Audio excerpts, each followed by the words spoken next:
Hello, hello. A good night to everyone that's joining us tonight in our continuous study of the book Planetary Transition as part of this bigger study that we're having on the works of Manoel Philomeno de Miranda.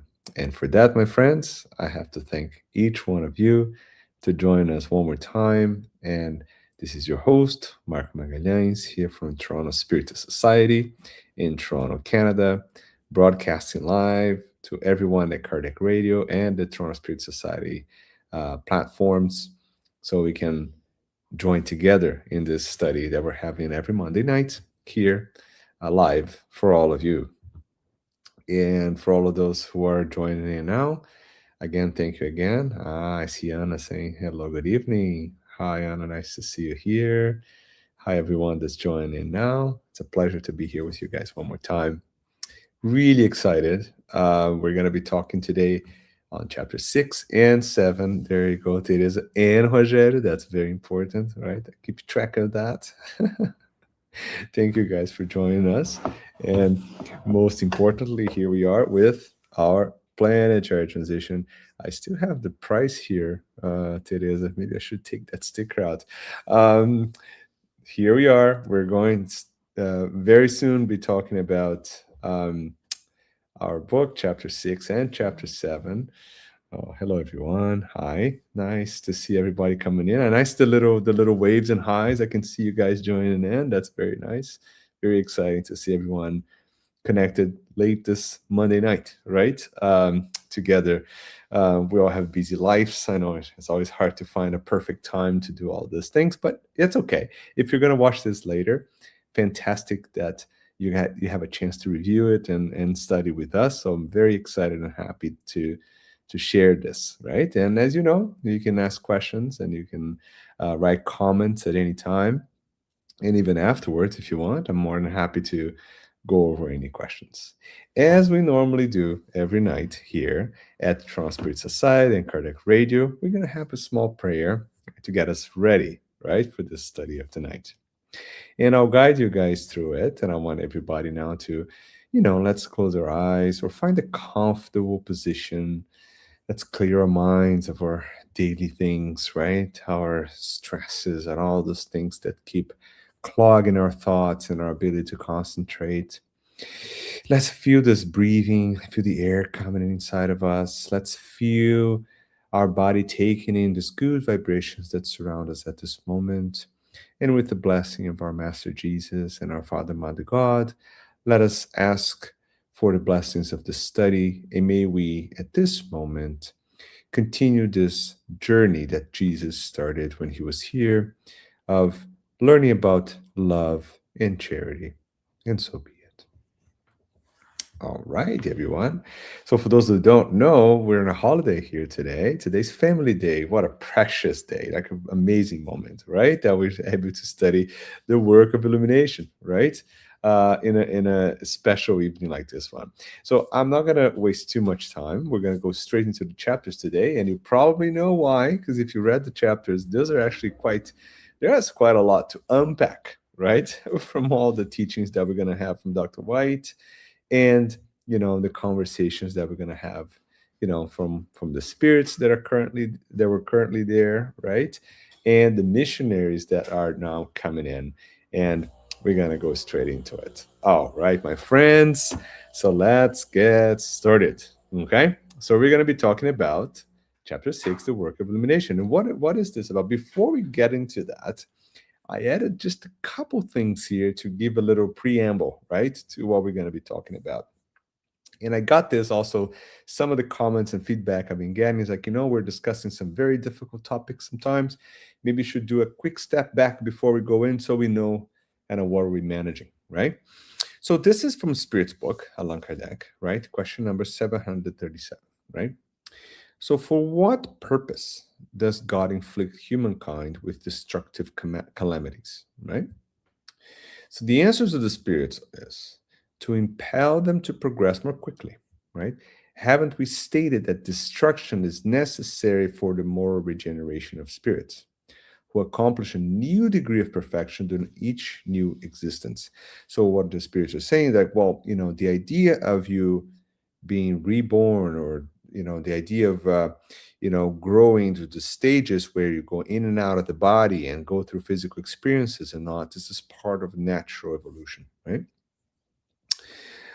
You must see the end in order to appreciate the results. In other words, if we only focus on the moment, then we can't see the outcome. And the outcome, there's always a reason behind everything. Nothing happens by chance, my friends. It's all part of a very intricate plan, right? That is set in motion, not from the outside in, but also we are part of it. We are actually deciding, right, with our free will what we're doing, right?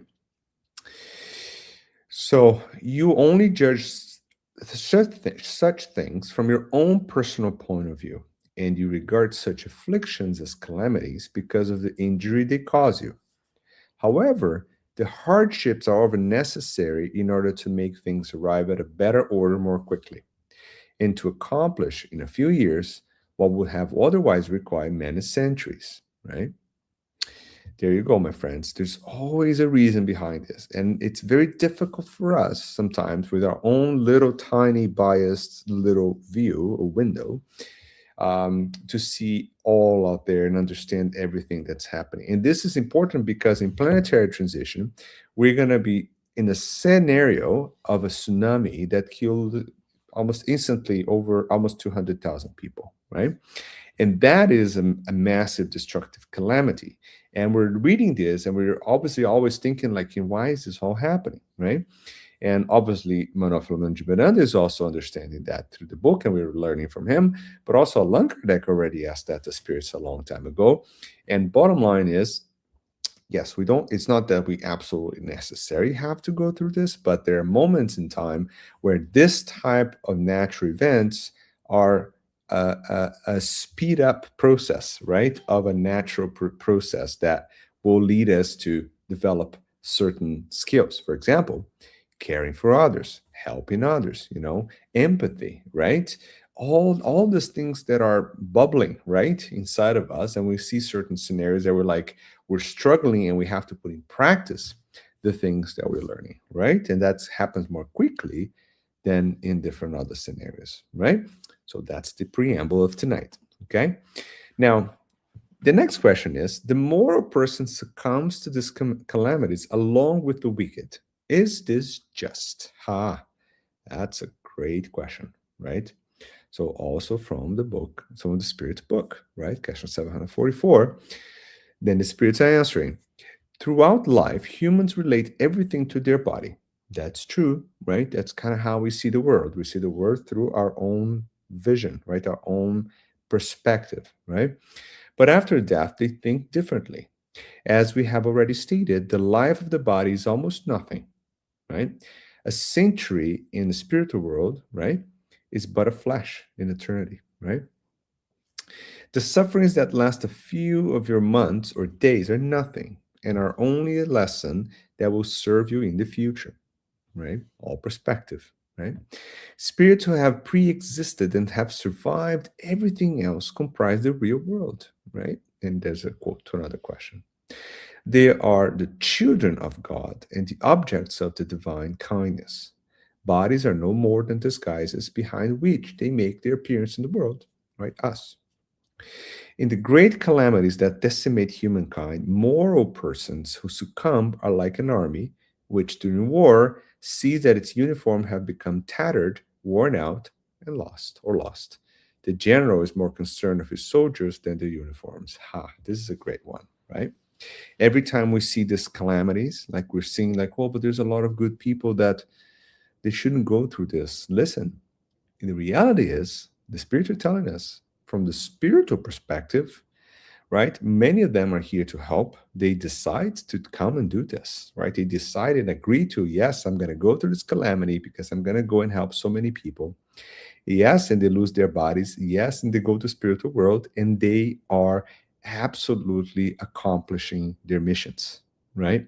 And they go in a huge celebratory mode, right, in the spiritual world.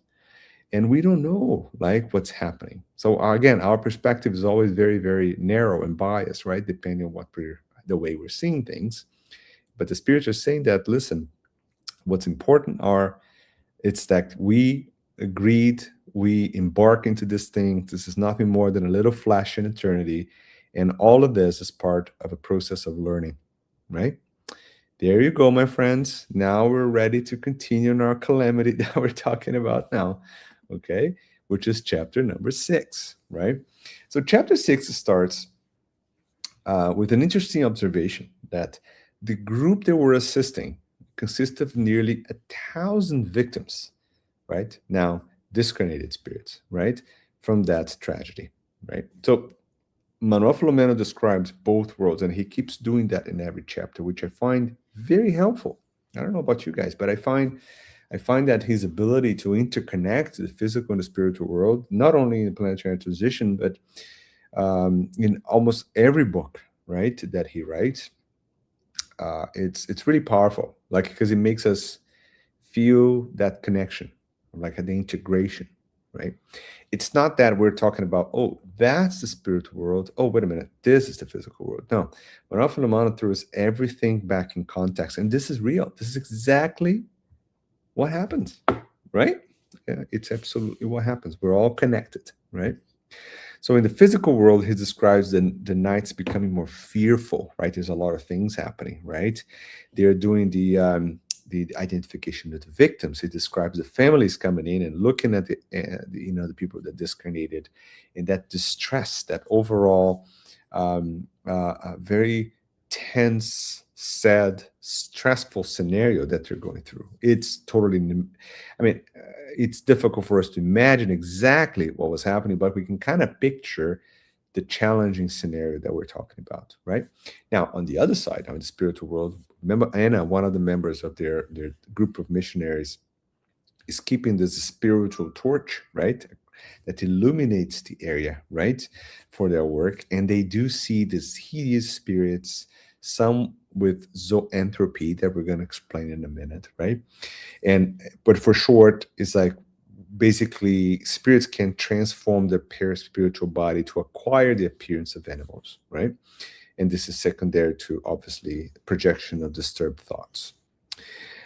So they're not actually animals, right? But they are human beings, humans as spirits, right? That can change the shape and the context so much of their own paraspiritual body that can actually manifest like something like scary, hideous, monstrous, right? Or animal, grotesque sometimes. And that is not more than a sign that that spirit is going through a very challenging time, as we're going to see. Okay. And a big parenthesis here.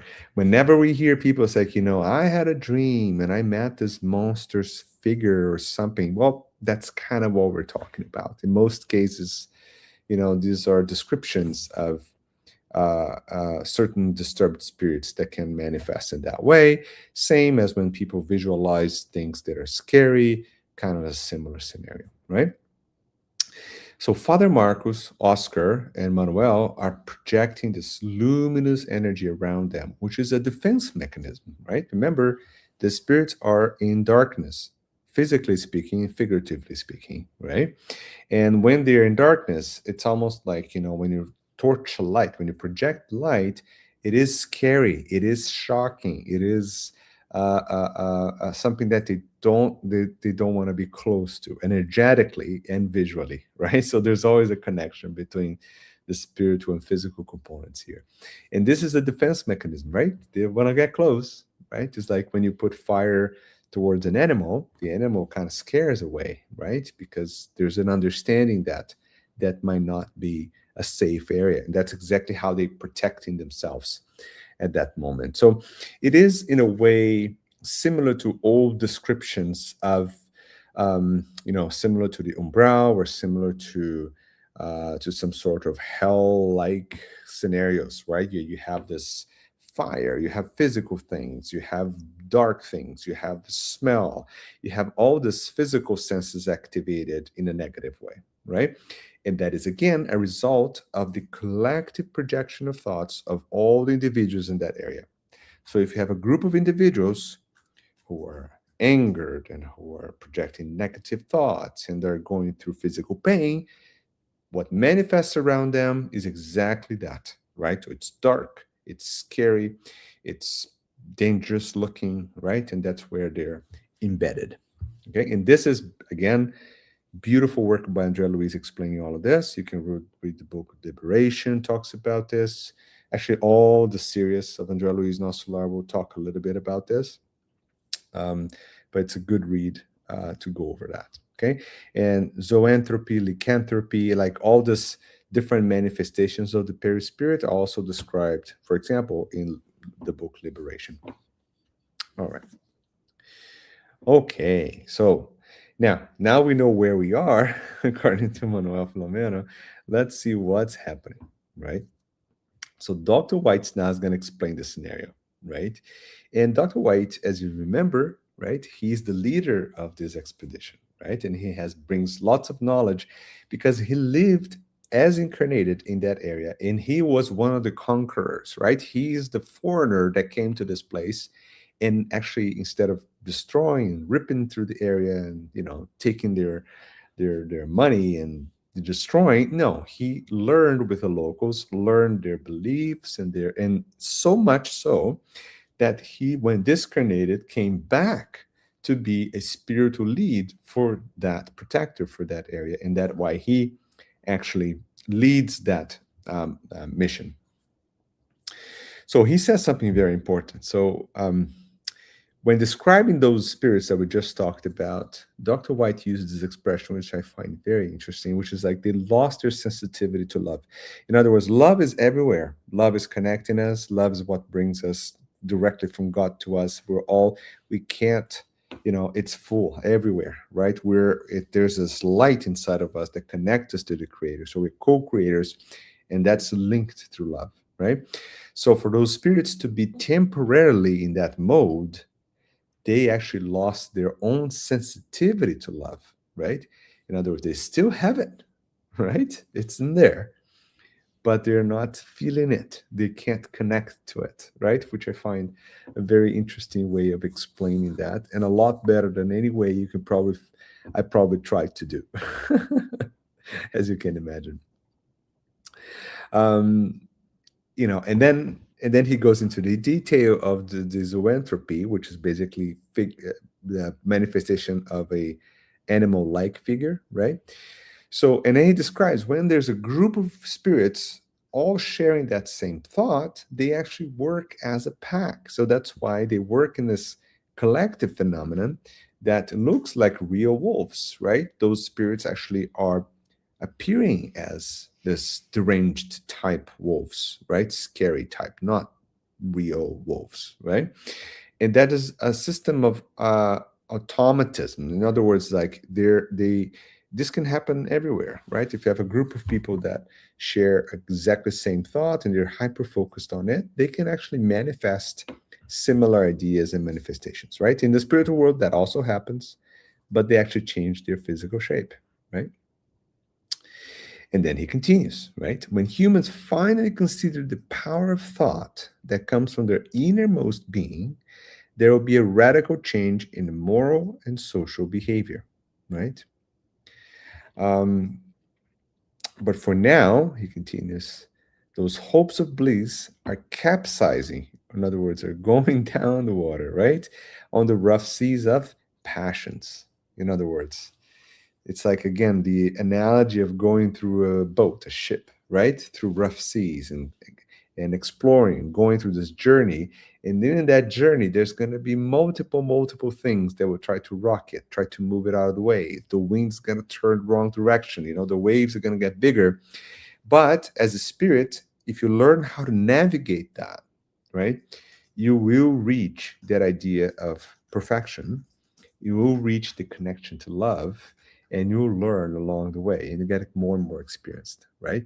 So that's the analogy of the ship. And he actually made another analogy, if I remember, in the chapter 2, about our earth being our ship. So our planet is our boat, right? That takes us through our spiritual journey, which I think it's incredible, right? The way he describes that. So he continues, right? So on Earth, in the field of communication, there are many praised I highlighted this because this is in my version, this one here, right? It's on page 60, right, of chapter 6, like in the middle of the chapter, right?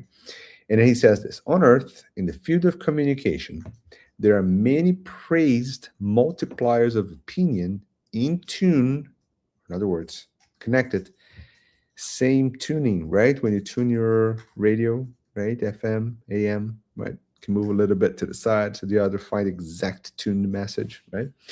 They're in tune with bestial entities that subject them to the will of their aberrations. Ha, that's a tough one, eh? Because, it makes me think, and I want you guys to think about this too, right?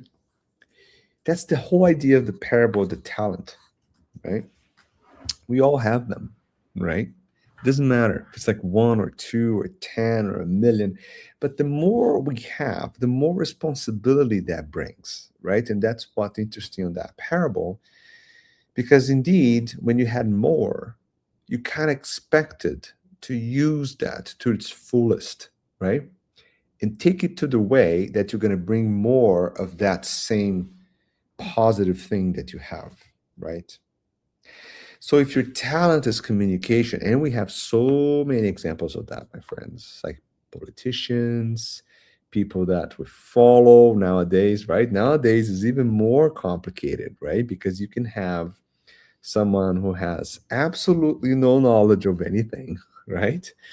And becomes an absolutely communicator, like multiplier of opinion, although their opinion not necessarily reflects a moral evolution, it may reflect the opposite of that, right? But because of that talent of the oratory, of the speech, of the connection, of the power, they can bring people into that. And then Jesus also said that there will be false prophets, right? He was not referring to like, yeah, there's someone's going to stand one day on the stage and say, I am Jesus. No, Jesus is not saying that. Jesus was warning us to basically a lot of daily things, right? How many people out there will try to use that same powerful connection with God to disrupt you from that same message of God? The same way, how many politicians are going to come and stir up all that energy inside of you, that resentment, that anger, like that frustration with your daily challenges? They will steer that and connect so intensely to it that they can actually multiply these opinions that will take them to uh, away from what you want, right? And will drive your little boat further and further away, right, from that the bliss that Dr. White just mentioned before. So this is a fact. This happens all the time. That happens every day now with social media and our connectivity, a million times more, right? And it's not going to get better, by the way. Everyone's like, oh, but yes, it will get better in a way that we'll be all morally evolved at some point, and we'll go through all of this. But this process, right, will continue, and there's going to be more and more opportunities for these multipliers of opinion, as Manoel Philomeno is saying here, to take advantages, right, of that, and unfortunately lead us into the wrong path, right? And Dr. White explains even more. He says, those can occur during sleep, for example, right? When they encourage their admirers to pursue drugs, lust, whatever that is, right? Things that may not be necessarily in the right path, right? So, my friends, this is a warning that is incredibly important for this particular time that we're living, right? And they mention other things. Of course, they talk about the idea of developing these opponents of the establishment, revolt, rebellion, aggression. And Dr. White cites all of this as part of this collective effort sometimes that we see to distract us, right? Those are the rough seas, right?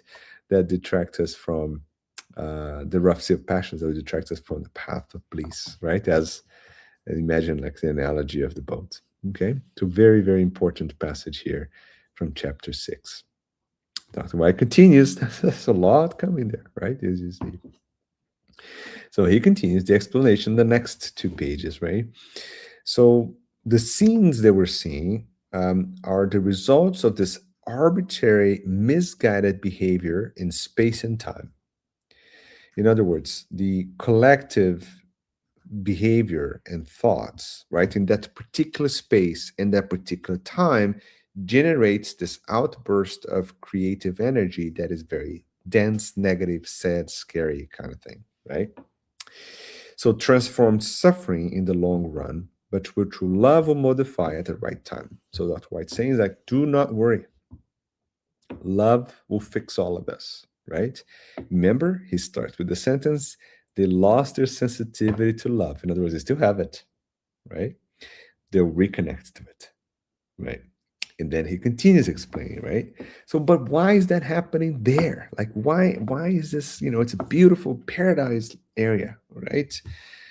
Beautiful nature, right? Beaches, like all sorts of beautiful things. Why is there? He continues, right?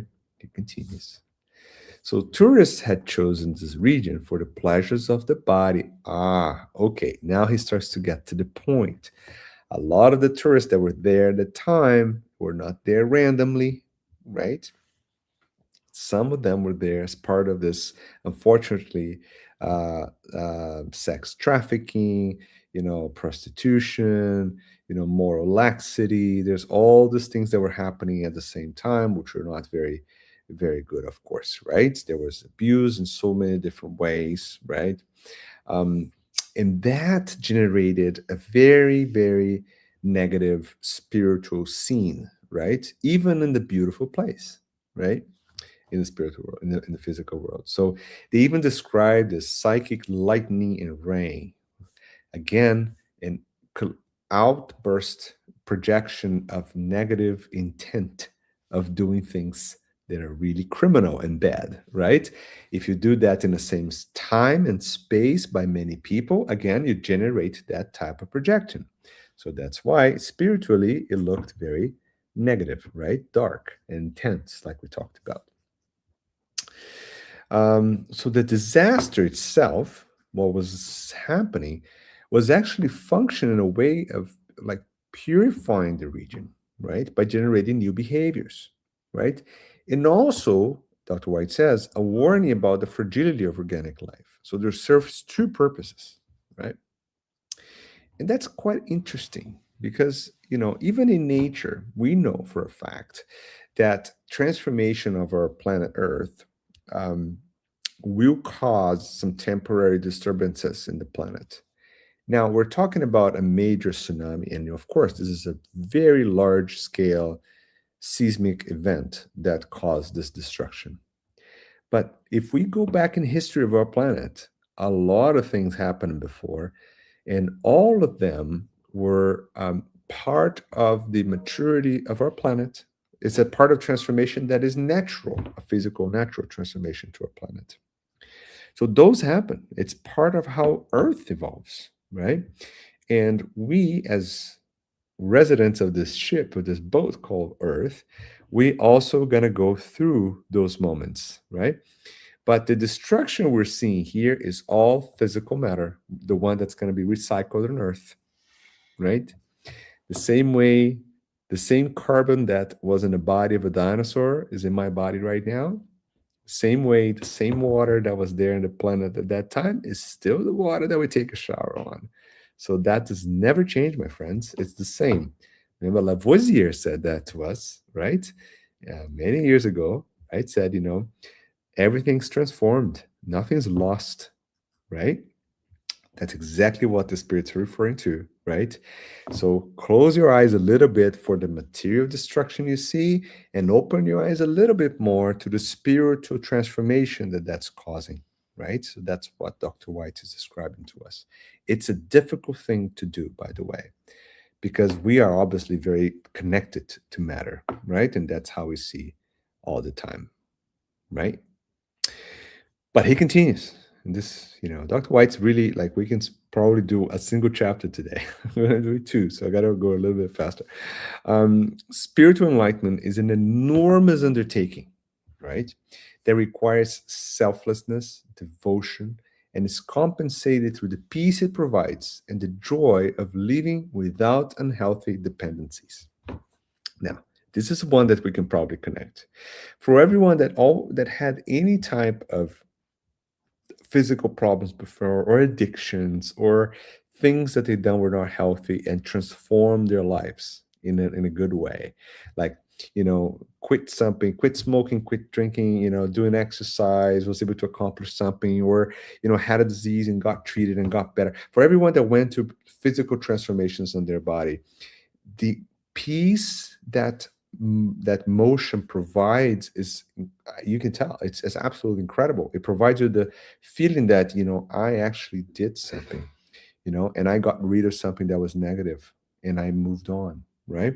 So obviously that's a daily thing, but that's what the spiritual enlightenment that Dr. White is saying. And you can think about one or two things. Dr. White is talking about the whole collective array of things that we do as a spirits that makes us better every day. And that's the reward we receive from undertaking that. You can just imagine the monumental amount of work that was in place there to help others. The whole world.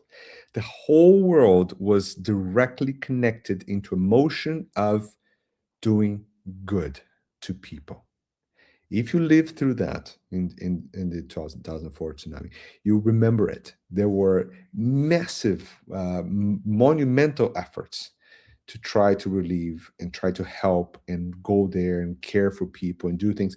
So that motion of goodness that generated of charity is actually part of the process of healing, and it's part of the process of actually improving humanity. So everything, there's a deeper spiritual sense of meaning behind it, right?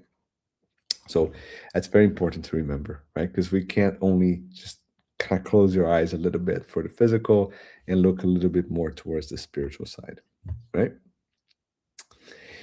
And this more wrapping up now, chapter 6, Abdul. Remember that Abdul was doing the chants of the Quran, right? He was trying to help some spirits who had that faith, right? Because again, remember the mission, guys, just a little reminder of what we're doing. In this mission, they bring people from spirits from all over traditions previously incarnated, right? Muslims, Catholics, Spiritists, they're all there, right?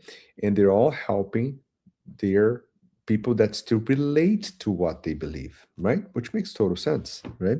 So Abdul was there, and he was enveloped in his description that he was enveloped by this light, and he continued to recite the Quran non-stop, right? And that generated this really powerful light around him, right? That created a protection, right? And also for all the spirits around him. And then they're kind of looking around, and they see this woman that was looking for her mother while trying to move away from her own body, right? So remember, again, going back to chapter 3, 4, and 5, when they were preparing for this mission, they they realized they were stepping to motion a plan that it was like a rescue mission, right? Like an immediate, like an emergency, right? When you call 911 type of thing, right? So when you go there, like, you have to help all the spirits that are still connected to matter. So you have to do the passes, bring them back to reality, so they can figure out they're actually discarnated, not there anymore, right? Take them to places they can be helped, right? So all of this is happening constantly, right? And obviously they're seeing this spiritual scenario, and then when they see this woman that was still connected to her body, right, although she was discarnated, trying to find her mother, she was caring for her mother when the wave hit, right? But interestingly enough, her mother shows up, and her mother's way more advanced in the process than her. She's a lot more awake already on the spiritual world. She doesn't have her body anymore. She's ready to go. She has some more noble spirits that are helping her, and she comes actually to get her daughter, right? So now it's the reverse, right? My friends, look at how we sometimes don't read the details on this book, and I'm reading this, and for all of us who have parents they're are older, for example, right? And I count myself on that group, right? uh you quickly realize that that dynamic is so fluid, is so interesting, right? So you have your time that you cared for completely, cannot do anything, and then there's the time that you're gonna care for them, and they need you, definitely need you, and then in the spiritual world, you never know. Things can reverse completely back again, as we can see here. And then again, when you come back again, you can have the orders reverse. In other words, the true love that connects us, it's completely independent of kind of any of these dynamics. It's continuous. It only goes up. It binds us, right? And you can always show that no matter where scenario you are. Like you could be in a tsunami that's you're trying to rescue someone. You could be in your house respecting your father and mother. It could be in the discarnating time of your parents if you're there assisting them. It could be when you need to change your diapers.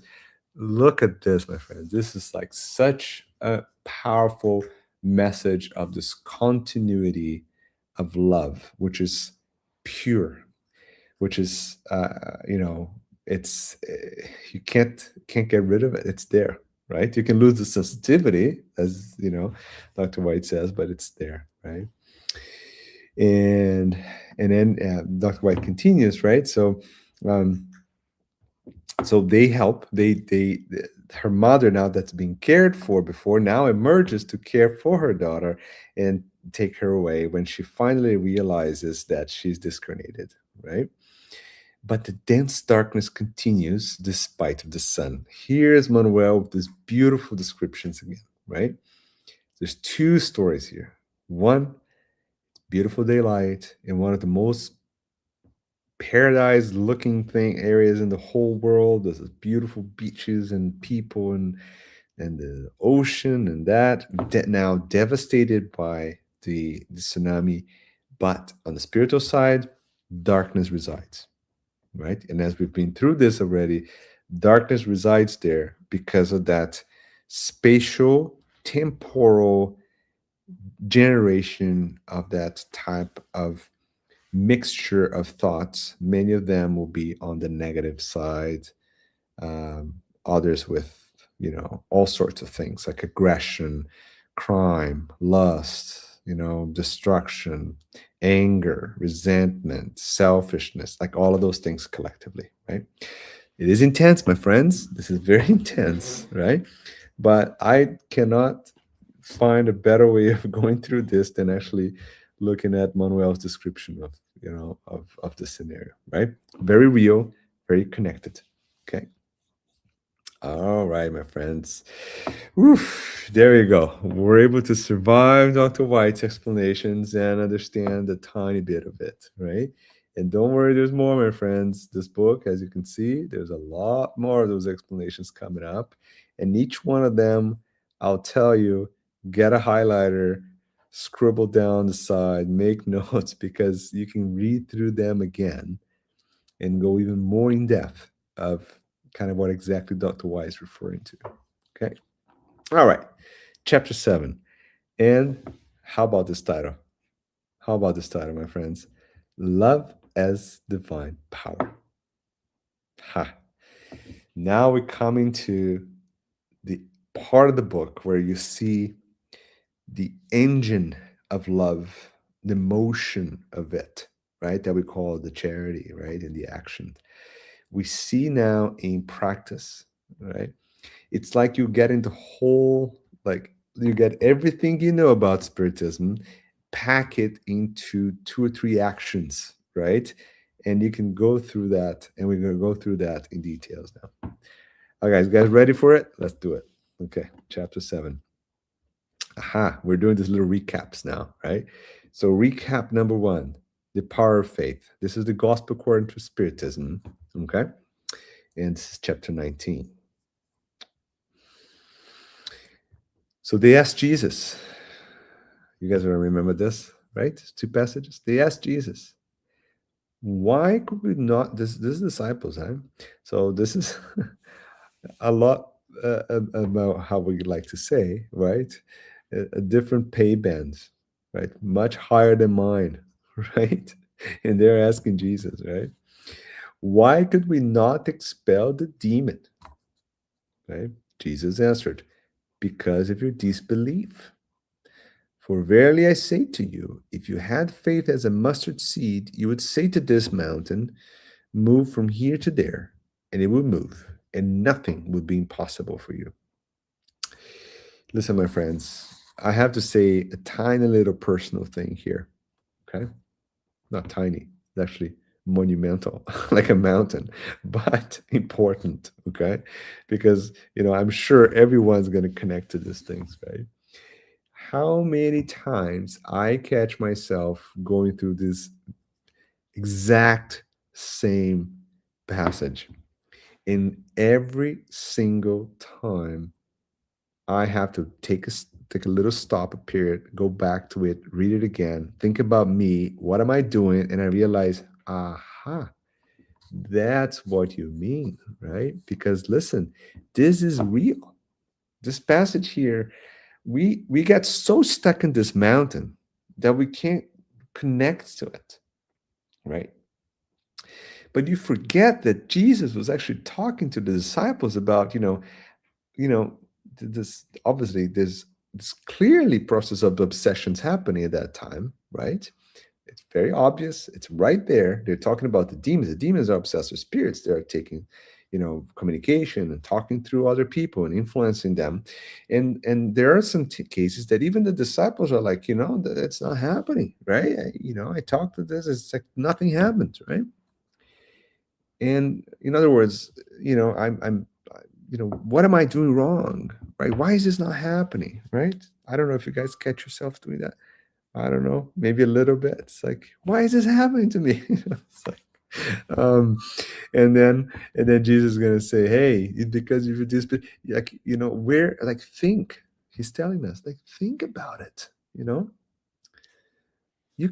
everything can happen. It may not happen now, it may not happen the way you want, but it will happen. And believe me, and down the road, the best will always happen because you're always going to make the decisions that you're capable of at your best time and space, like Dr. White said, right? And then if you keep the idea of faith, love, charity, everything we're talking about within your decisions, then a good outcome will come out of it, right? Because Kardec says in the gospel, the mountains that are faith are the difficulties, are your daily things, right? And resistance to an ill will. In other words, all the things found among humans, even when it concerns the best of things, every day, prejudices, material interests, selfishness, the blindness of fanaticism, prideful passions, on such mountains that bar the way from all who are working for humankind's progress. So, in other words, this is a real thing. And sometimes, as you can see, we need that reminder, right? In this chapter, we need that reminder. Okay? And then continues on, robust faith gives perseverance, energy, resources which allow us to overcome these obstacles, large or small. From wavering faith results only uncertainty and the kind of hesitation which those adversaries we need to combat take advantage of. This faith does not even try to find the means to win because it does not believe it can. So there you go. So the faith in action that we're talking about here is the knowing for a fact that I'm doing this, I'm doing everything I can to find a solution. And in the search of the solution, I'm using all the background I have about what God teaches me. And if I combine those two things, yep, we're super powerful. We have a superpower, my friends. Like my son likes to talk about. He knows all the story about, he knows every single villain and superhero. He knows their name, their superpowers, their history, background, everything. And sometimes he catches with me in talking about this, and I don't know, I don't remember like 10% of what he does, but you know, and I'm talking about superpowers with him, and I'm thinking like, yeah, superpowers do exist. It's just that we have to understand them into the right context, right? Like this one, for example. You guys want to know why I'm talking about that, okay? All right. So continue activities. For the last almost 20 hours straight. Look, yeah. So for all of us who are like, oh, you know what, I'm working too much, I'm kind of tired, I know Teresa is giving all these calls, right, at the hospital, right? And and we think, maybe one day things will just calm down and easy, right? It's like I did my job. No, right? Manuel's already telling us they're in like 20-hour shifts, right? Already. Okay.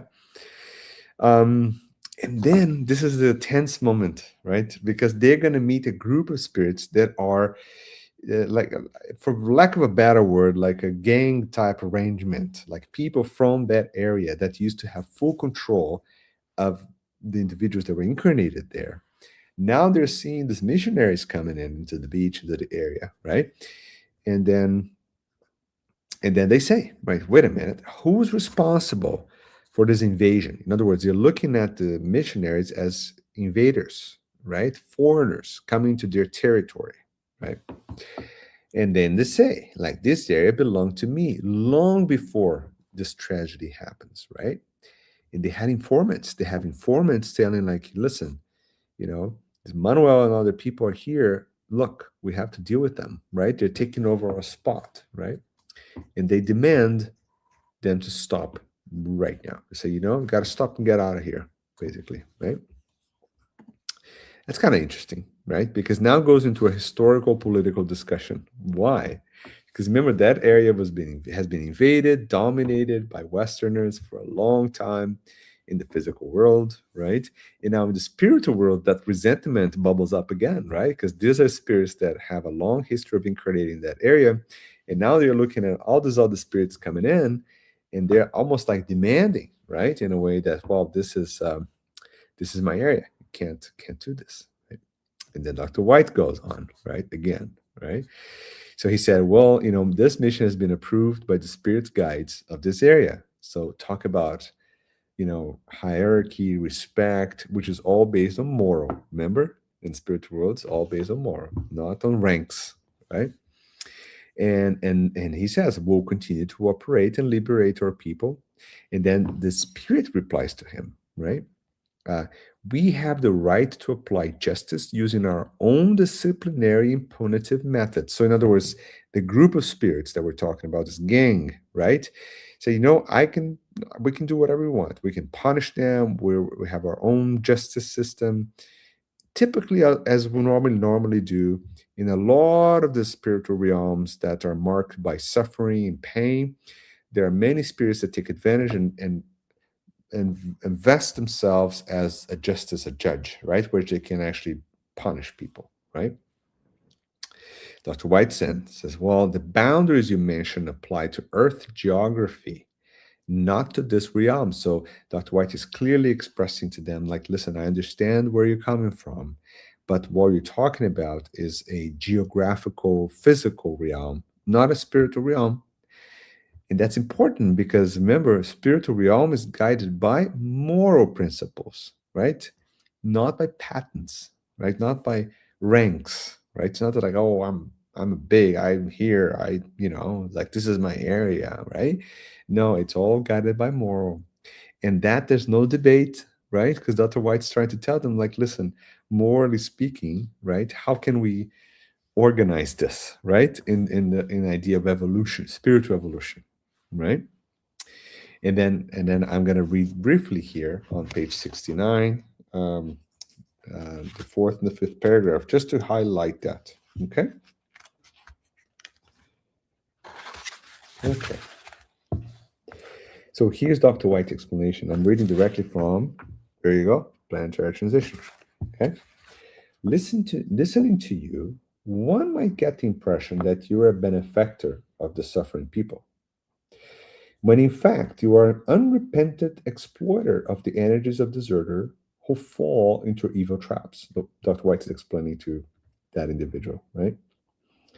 Who are then dragged to places of profound suffering, far from any hope or mercy. Is this justice, right?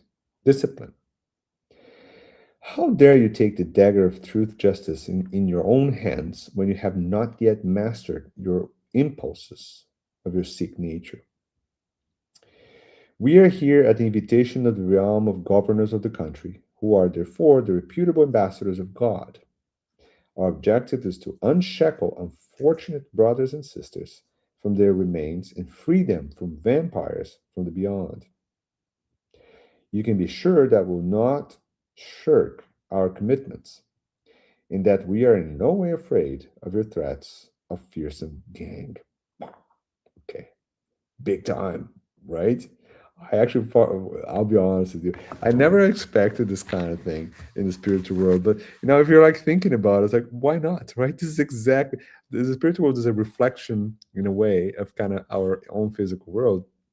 Of course, this type of debate kind of things, discussions will happen, of course, right? Because that's what they understand. They believe, right? They're living that reality. Obviously, Dr. White is already a little bit more well educated in that concept, but this spirits, for them, this is a war, right? It's like they want to fight, right? That's exactly what's happening, right? And then it continues, right? So their arguments continue, right? And then there's the attack on page 70. And I'm going to read briefly here the attack. So on page 70, they say, attack, wipe out those imposters and thieves, right? As if waiting for this reaction, the doctor concentrated deeply before the aggressors in that dreadful barren land, transforming himself into a blazing light that stopped the horde, who had raised their instruments of war, arrows, javelins, spears, and other exotic looking weapons, dead in their tracks. Taken by surprise, they heard his deep, melodic energy and powerful voice into their own dialects. Remember, he's speaking through the same dialect because he was there, right? He knows them, right? Repent and bow down to the will of the Lord of the worlds. There comes a time in your madness that offers only one choice: forsake your hatred and wretched persecution and embrace love. Ah, love. That one is tough to debate, right? The years have slipped away and you have remained hostile to the good and the truth. Your wickedness overflows, and instead of inspiring fear or hate, your insanity prompts compassion. Decades have passed since you gave way to the madness you have cultivated in the schemes of wickedness that has made your people unhappy, transferring to the beyond, where you have remained murderers of your own, equally miserable people, safe from your cruelty and madness. Listen to me. I am the voice of your conscience. It has been nullified by desperation and has lost the use of reason, but it needs to be liberated. Now is your moment of joy and emancipation. Silence the hatred in your hearts. Leave the fear of the wretches who intimidate you and join our ranks. The good, right? And then he says, free yourselves from evil, right? And begin loving yourselves to start with, so that you may love your neighbor and finally God. Like us, you are children of the same benevolent Father who compassionately awaits you. This is your moment to renew. Take advantage of it with determination and courage to break the shackles of the ignorance and perversity that have made you so miserable for so long. That's that is really powerful, right? That's Dr. White talking to them, right? And then when that was happening, Manoel Philomeno describes the showers of light falling around them, right? And touching them and connecting to them. Remember the sensitivity to love? Yeah, that's the reconnection, right? And Dr. White, you know, instead of, you know, he basically said, we're not afraid of you. And why he's not afraid of you? Because he's with the vest of love, the same one we talked about in the beginning, right? His faith and his action of love are the protection and the power that there's no impediment to. There's no way to fight. There's no way to disintegrate, right? And then he said that, so the spirits would drop their weapons and cross to the sides. The missionaries were received with a lot of love and actually started to help them, right? Which is absolutely fantastic because they're not evil. They're just disconnected from from love a little bit, right? But they're connecting again, right? It's like when you have a drop call, it's like sometimes, interference get in the way, you can't hear each other, it's like, this is bad. And then all of a sudden, hey, connect again immediately because our nature is to be good. Our nature is not to be that, right? And then he ends saying, Jesus always wins, right? And evolution in two worlds, just to wrap it up now, Andrea Luis says, support for others. Remember what they're doing there? They were there to help others, right? Creates protection for ourselves, which is why the principles of Jesus, uprooting us from animality, pride, vanity, greed, cruelty, avarice, and exhorting us to simplicity and humility, to fraternity without limits, to unconditional forgiveness, establish the perfect immunology in our life, or protection in our life, strengthening the power of the mind in self defense against all destructive, degrading elements that surround us. So, Andrea Luis perfectly summarizes what we just saw with Dr. White. It does not matter, my friends, because when you have that action of charity happening, right, with that love engine moving, right, that power is so strong that it creates the perfect protection for them as a spirit. So that's why Dr. White was saying, guys, I'm not afraid of you. I'm actually feel sorry. We need to help you, right? And he was not afraid, right? And and actually, so much so, his faith was moving the mountains, right? That's why I brought that mass passage, because that is actually the real faith, right?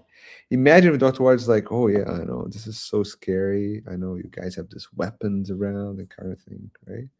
Dr. White could see that and say, listen, yeah, let me help you guys. Okay. And all of them did, right? Some of them ran away, but they'll be reconnected at some point. The call will connect again, right? At some point.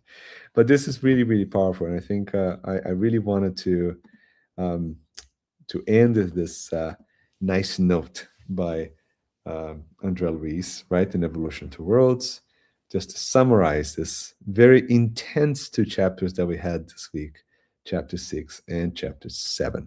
Okay, my friends, we're coming up to our hour, right? Our end of our study today, but we have a little bit of time, maybe for a couple comments, just a couple questions. Um, I see you guys are still hanging in there, so I feel it's awesome to see that all you guys are still connected.